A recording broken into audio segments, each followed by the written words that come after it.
Hi, and welcome to my channel. My name is Erin. I'm a clinical aromatherapist here at Erin's Herbs. On this channel, I do weekly uploaded videos teaching you how to create your very own skincare products from the comfort of your own home. So whether or not you have never made skincare products or you have some experience, I hope that you will find this channel very informative. So let's get started creating.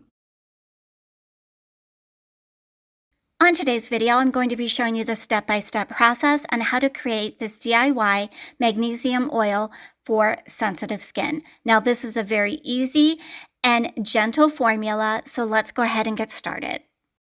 To begin making this, the first thing that I'm going to do is weigh some distilled water into my glass container here. Now, it's important to use distilled water and not tap water. One, because it's going to be a lot gentler on the skin, and two, the impurities have been removed.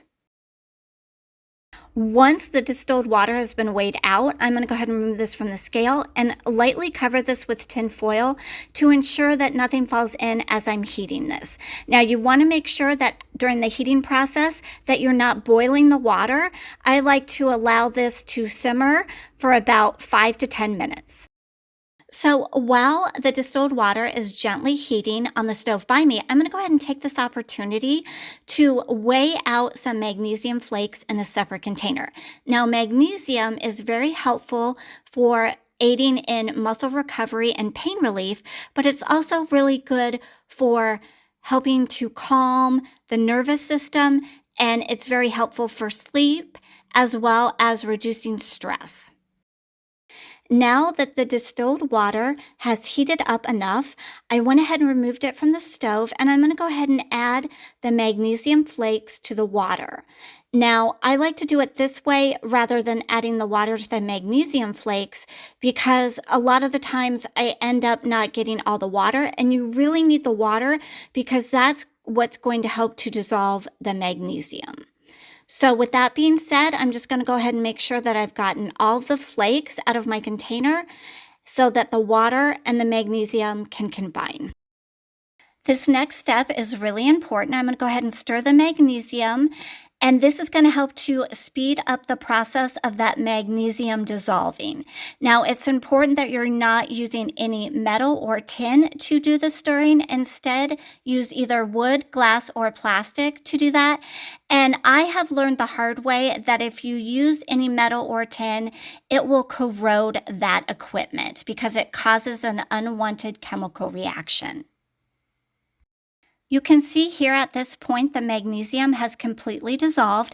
However, the water is still too hot for me to go ahead and pour into my container. So I'm going to go ahead and set this aside and allow this to cool down to room temperature. Now that the magnesium water has completely cooled down, I'm going to go ahead and pour this into my spray bottle.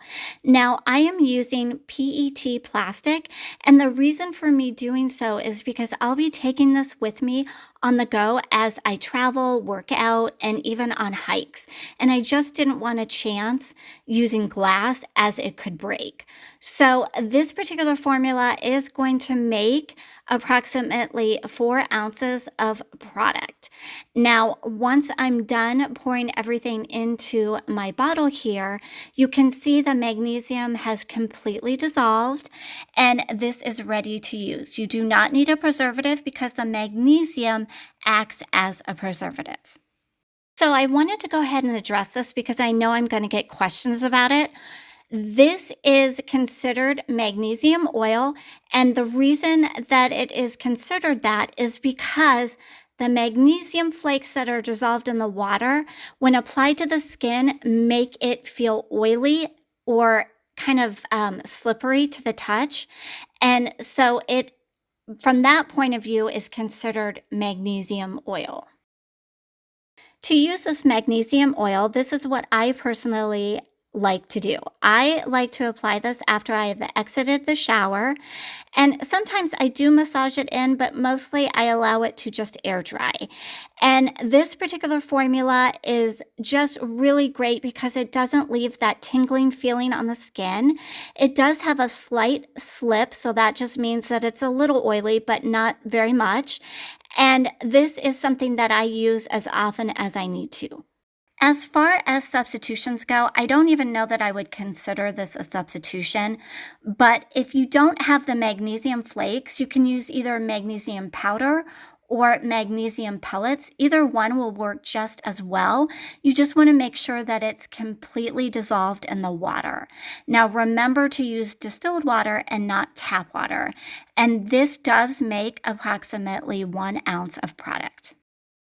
So thanks for watching, and if you'd like to see more DIY formulas, don't forget to like and subscribe.